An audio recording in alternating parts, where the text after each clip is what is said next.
Olá, boa noite. Eu sou o professor Alex, artista orientador na área de teatro em São Sebastião, nos bairros Topolândia e na Guarda-Mirim de Maresias. E hoje eu estou gravando a 34ª videoaula, a sexta do mês de agosto para a turma de Maresias. Como agosto acaba na segunda-feira, então essa é a última aula do mês de agosto para Maresias. E é também a primeira do mês de setembro para a turma do Topolândia. Bom, na nossa última aula, nós encerramos o histórico da peça O Avarento. E hoje iniciaremos sobre outra peça chamada Tartufo ou O Impostor. Tartufo ou O Impostor é uma comédia de Molière e uma das mais famosas da língua francesa em todos os tempos. Sua primeira encenação data de 1664 e foi quase que imediatamente censurada pelos devotos religiosos que, no texto, foram retratados na personagem título como hipócritas e dissimulados. Os devotos sentiram-se ofendidos e a peça quase foi proibida por esta razão pelos tribunais do rei Luís XIV, onde tinham grande influência. Na língua portuguesa, o termo tartufo, como em outros idiomas, passou a ter a acepção de pessoa hipócrita ou falso religioso, originando ainda uma série de derivados como tartufice, tartufico ou ainda o verbo tartuficar, que significa enganar, ludibriar com atos de tartufice, ou seja, enganar, né?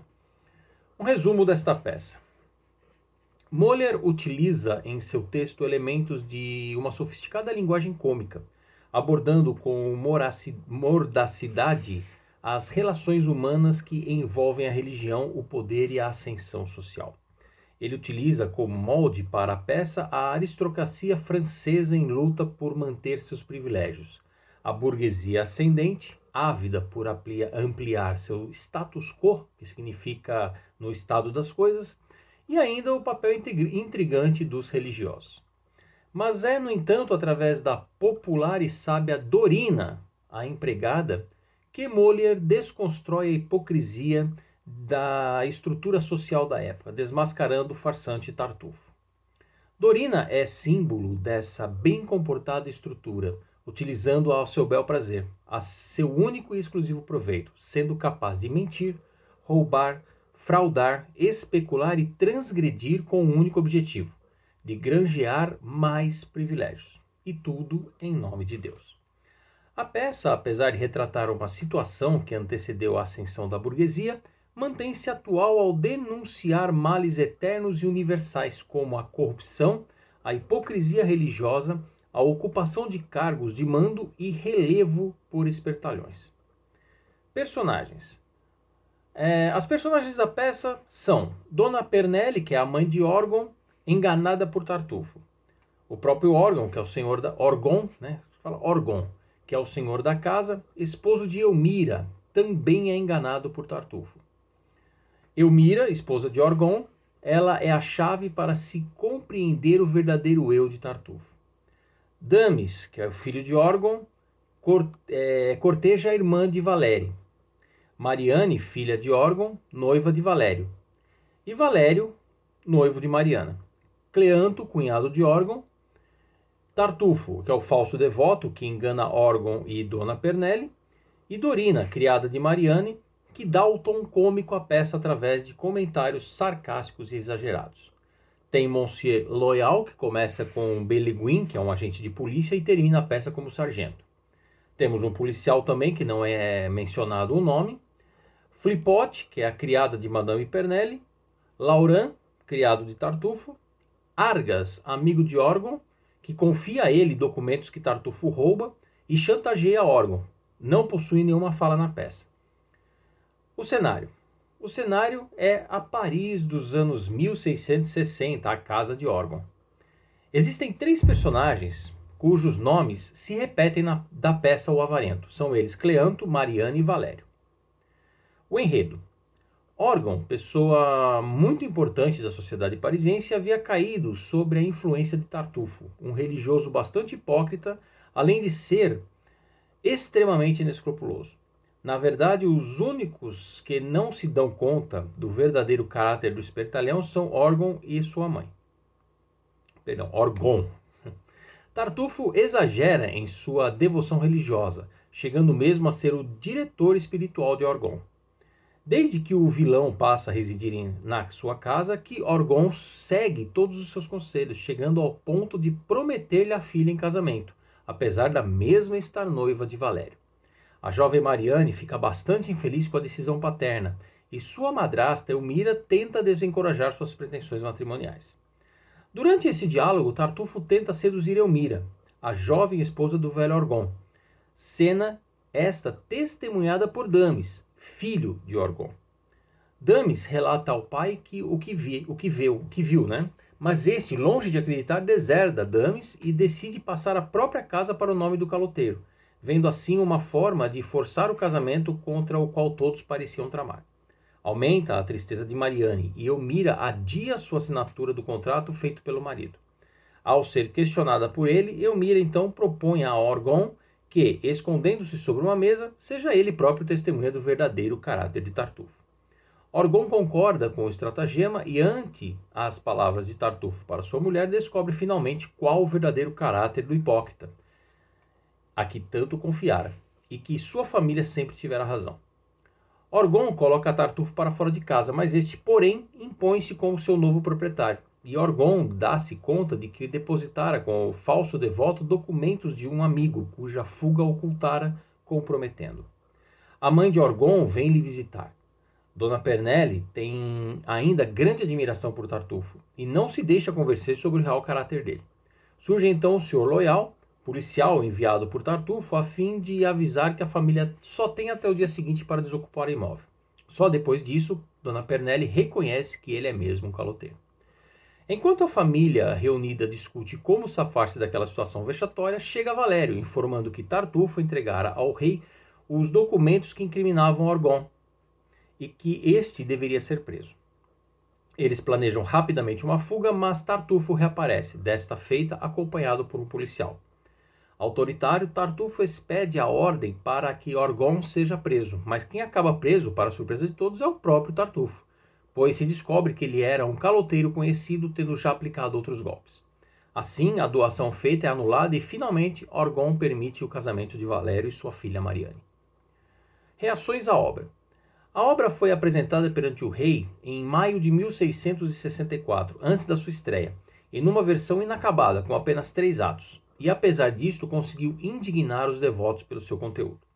A Companhia do Santo Sacramento usou sua influência para conseguir que a obra fosse proibida, pois viam nela um ataque frontal à religião e aos valores que ela pugnava. O certo é que, por trás das críticas, a hipocrisia, que é o tema principal da obra, se vê num ataque ao papel demasiadamente influente que tinham alguns devotos que se passavam por guias espirituais, quando na verdade eram saqueadores de heranças. Após algumas apresentações particulares, Molière tratou de representar sua obra com o título de Panulfo, ou O Impostor, em agosto de 1667. Mas, depois da primeira apresentação, o responsável pela polícia proibiu novamente a obra, com o argumento de que não é o teatro local para se pregar o evangelho. O arcebispo de Paris, Hardouin de Perefixe, chegou a ameaçar com a excomunhão todo aquele que represente ou assista a tal obra, que acusa de ser um violento ataque à religião.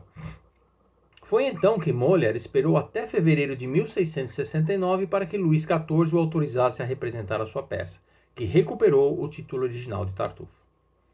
A primeira tradução portuguesa da peça, com o título O Hipócrita, data de 1768 e foi apresentada pela oficina de José da Silva Nazaré, em Lisboa.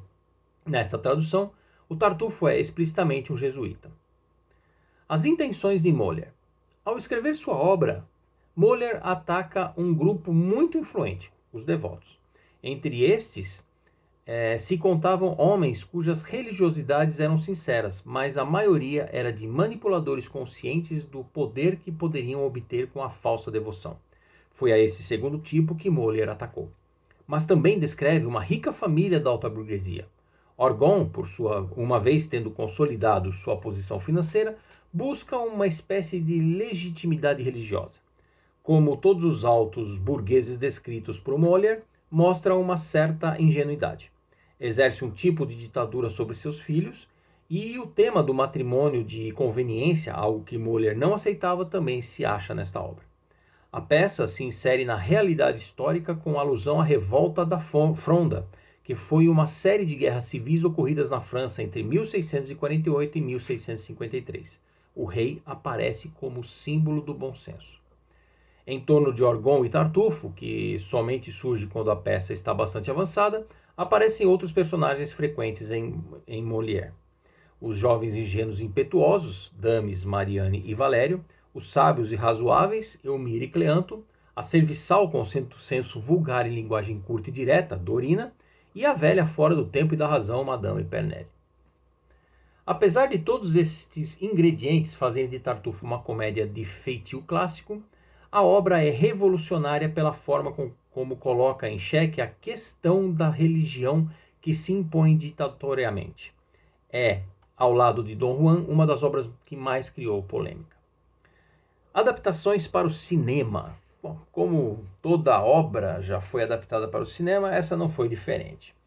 Herr Tartuffe, ou O Tartufo em alemão, é um drama Kammerspiel, que consiste em um movimento do cinema alemão que ocorreu na década de 1920, e é característico desses movimentos o pouco uso de diálogos e o foco na personalidade dos personagens.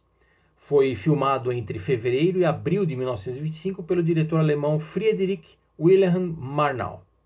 O filme estreou em 20 de novembro de 1925 em Viena, na Áustria, e somente veio a ser exibido na Alemanha em 25 de janeiro de 1926 por ocasião da inauguração do cinema Gloria Palast, em Berlim.